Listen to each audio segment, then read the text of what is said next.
դուք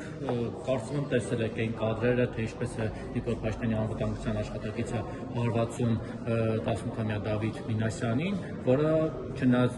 փոխանակ տուժող լինելուն այս պայն մեղադրելի կարգավիճակում է։ Խնդրում եմ երկու մասով էլ անդրադառնալ։ Նախ նորմալ է գնահատում, որ այդ միջադեպով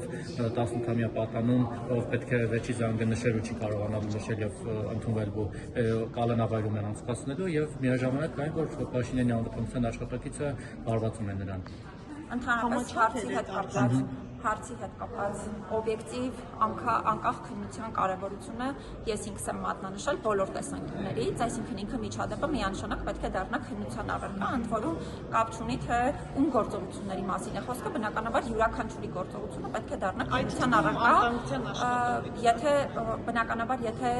անվտանգության աշխատակցի կողմից կիրառված ուժի համաչափության հետ կապված խնդիրներ կան, դա եւս պետք է դառնա քննության առարկա։ Հետևաբար միջադեպի առումով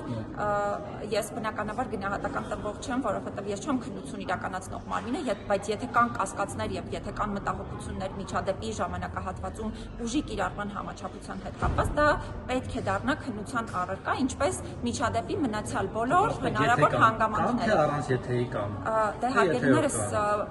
բազմաթիվ տեսանյութեր են տարածվել եւ մարդիկ էլ բարձրաձայնում են դրա մասին, այսինքն ինքը անձը կամ չգիտեմ անձն է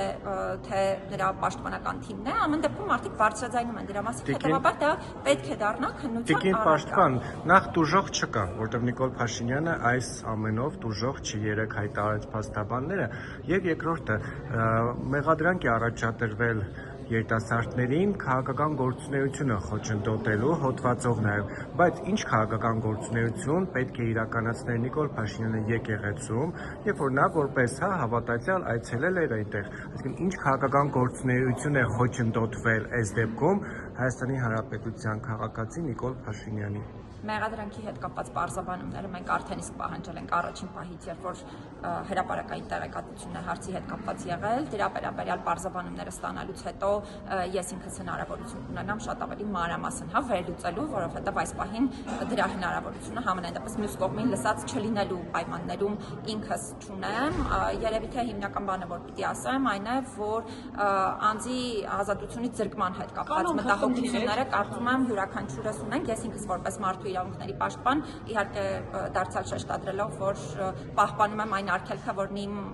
օրենքով է սահմանված, որևէ կերպ չմիջամտելու դատական իշխանության մարմինների գործունեությանը եւ այլն, ամեն դեպքում ես ինքս մտահոգություններ ունեմ այս դեպքով ազատազրկման հետ կապված, բայց այս պահին նաեւ իմ հանձնարարությամբ մարդու իրավունքների պաշտպանի ներկայացուցիչները գտնվում են քրեակատարողական հիմնարկում, անձի հետ արդեն իսկ տեսակցել են, մենք այո, շուտով նաեւ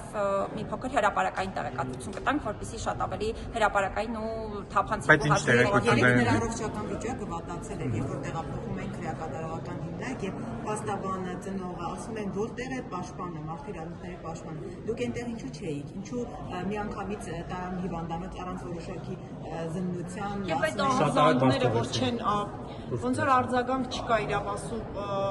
պաշտոնյաների կողմից այդ ահազանգերին, որ առողջական ինչ որ խնդիրներ ամեն դեպքում կան,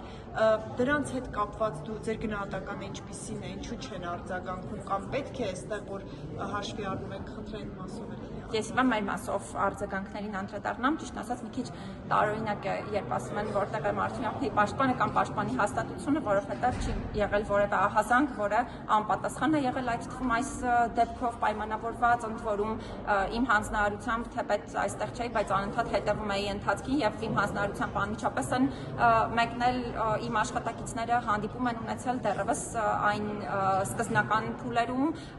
3 դարձյալ հանձնարարական եմ տվել եւ այսօր առավոտյան արդեն իսկ նորից գնացել են վիճակը համադրելի է։ Կներեք, ես շարունակում եմ հիմա իմ աշխատակիցները դարձյալ ոչ միայն